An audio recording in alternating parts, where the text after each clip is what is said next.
በስመ አብ ወወልድ ወመንፈስ ቅዱስ አሐዱ አምላክ አሜን።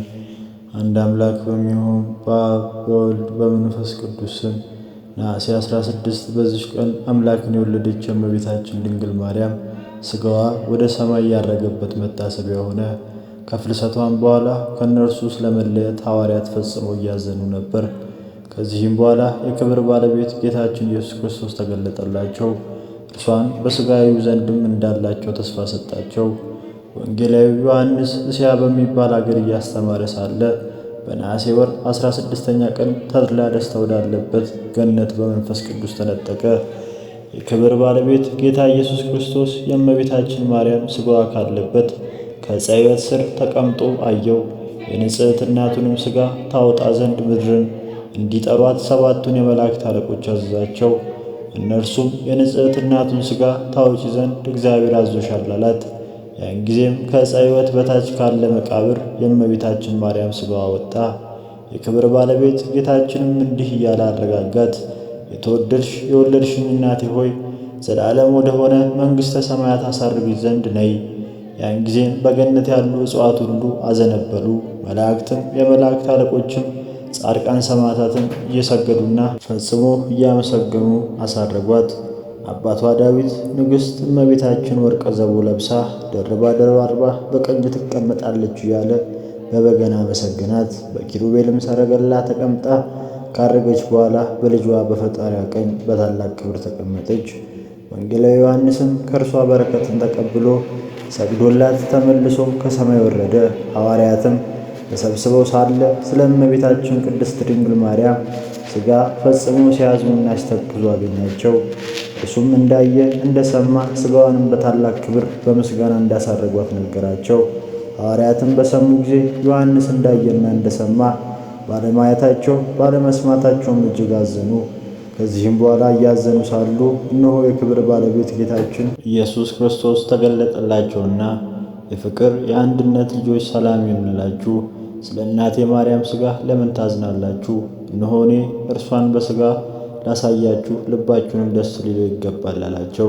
ይህንንም ብሎ ከእነርሱ ዘንድ ወደ ሰማያት አረገ። ሐዋርያትም ዓመት ሙሉ ቆዩ። የነሐሴም ወር በባተ ቀን ለሐዋርያት ዮሐንስ እንዲህ አላቸው።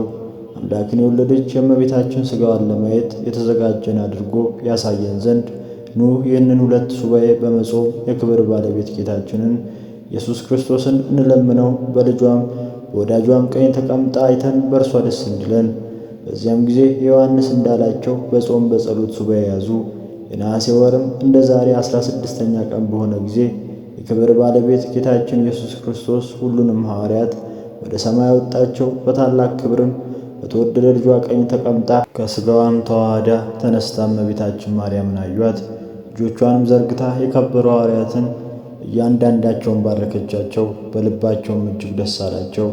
የክብር ባለቤት ጌታችን ኢየሱስ ክርስቶስ በከበረ ሥጋውና ደሙ ላይ ሠራዬ ካህን ሆነ። እስጢፋኖስም አዘጋጅ ሆነ። ዮሐንስም በመፍራት ቆሞ አለ። ሁሉም ሐዋርያት በመሠዊያው ዙሪያ ቆሙ። በዚያም ጊዜ ከቶ እንደርሱ ሆኖ የማያውቅ ታላቅ ደስታ ሆነ። ጌታችንም የቅዳሴውን ሥርዓት በፈጸመ ጊዜ ሥጋውና ደሙን አቀበላቸው። ከዚያም በኪሩቤልና በሱራፌል ሰረገላ ተቀምጣ በምታደርግበት ጊዜ የክብር ባለቤት ጌታችን ኢየሱስ ክርስቶስ እናቱ እመቤታችን ማርያምን እንዲህ ብሎ ተናገራት።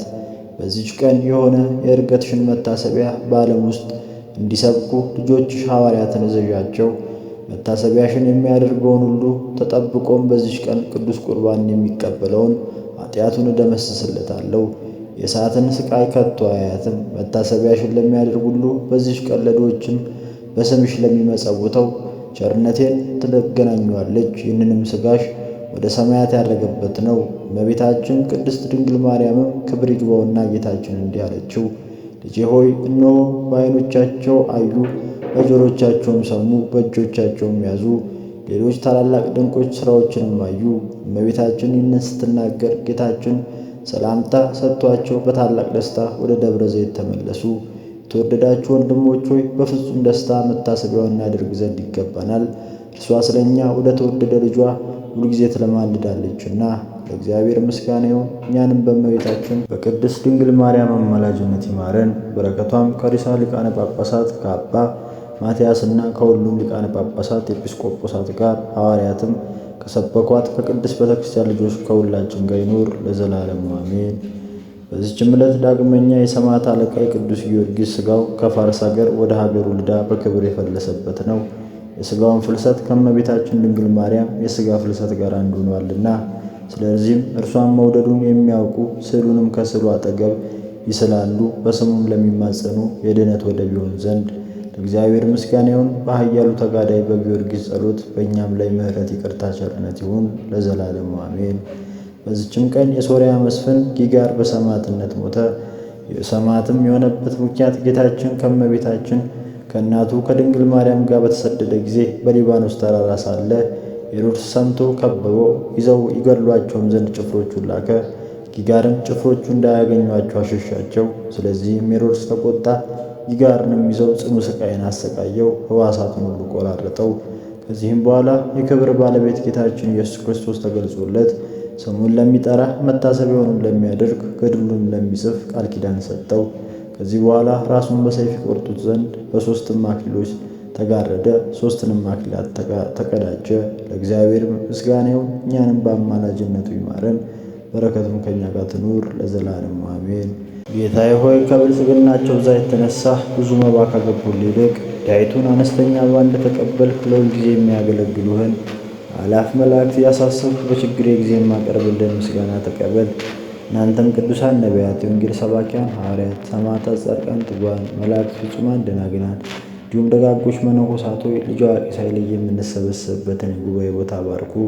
ይህንን መጽሐፍ ወረቀት አዘጋጅቶ ብራና ዳምጦ የጻፈውንና ያጻፈውን ከግዕዝ ወደ አማርኛ የተረጎመውን ቃለ ንባቡን በእርጋታ መንፈስና በተመስጦ ሕሊና ያዳመጠ በደለኛን ሁሉ የምታስምር የጌታ እናቱ በማርያም ጸሎት ኢየሱስ ክርስቶስ በአንድነት ይማረን። ኢየሱስ ክርስቶስ በአንድነት ይማረን።